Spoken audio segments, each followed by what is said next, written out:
Hey guys, today I'm really excited because we're going to be taking out this new updated Team Corally Jambo. This thing's got some pretty cool updates from the previous version, and I'm really excited to see how it holds up to some serious bashing. The 2022 Team Corally Kronos XTR is my go-to daily basher right now. It's been through some serious abuse and I still have yet to bend any of the aluminum on it. I'm really curious to see if this Jambo with the 6061 aluminum can hold up the same way. Of course, before I take this thing out, there's a few things I did to it. Let me show you what I've done. First thing is, I've reinforced the body. I decided to go ahead and go with Flex Seal this time. I've got a few thick coats of Flex Seal on here. I've tried Flex Seal once in the past and I wasn't too terribly impressed with it, but I wanted to give it another shot. So I've got it on this body. It's definitely added a nice thick layer of protection on the inside. We'll see how that holds up. Next thing I did, and something that's very important that you should do to all your vehicles if they don't come from the factory this way, is to vent these tires. I've sealed the inside rims with tape, and I put 2 vent holes on each tire. I'll go ahead and put a link to a video down in the description on how to do this properly. Look at how thick the rubber on these tires are. I've vented a lot of tires over the years and I've never seen rubber as thick as this, even on X-Max tires. I think these tires are gonna hold up extremely well. When I put these tires on the truck, I went ahead and used some blue Loctite on the threads.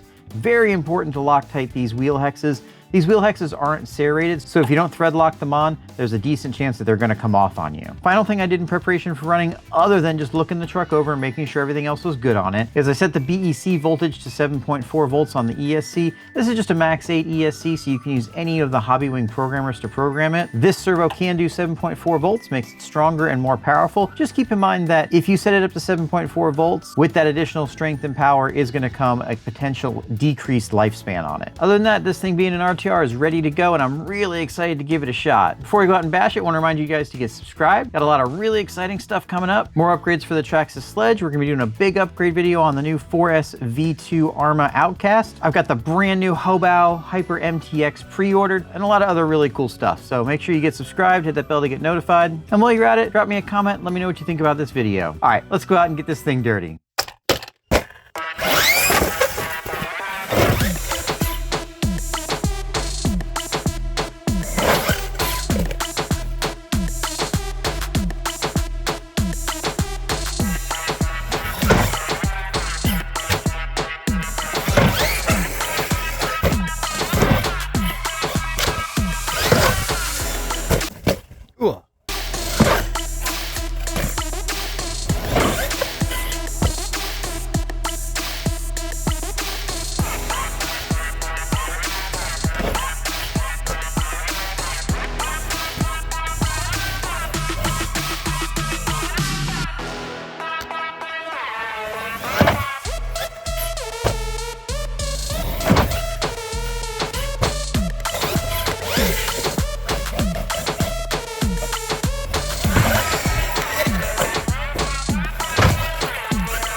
Got a couple packs through her now, and so far I've been really impressed with this truck. It's been a lot of fun, jumps really well. I think it could use a little bit thicker oil in the shocks. For big jumps, it tends to bounce and flip over on landings, but that kind of thing's always a compromise. Overall, it's proven to be very durable. I don't have the body here because it's filthy, but it's holding up just fine with the reinforcements that I did. So far, the only thing that I've broken has been one shock end. It was on a really bad crash, and I don't really mind breaking shock ends because they're really cheap and really easy and fast to replace. I also had to re-glue one small part of one tire, but I've been pushing these tires pretty hard, and I'm really honestly impressed that only one little bit of one tire needed to be re-glued. I also pulled one of these little body clip tethers out. That was my fault. I pulled on the wrong end of it. I tend to do that. I don't know why. Other than that, the truck has been holding up just fine. Got 2 packs of off-roading and jumping through it.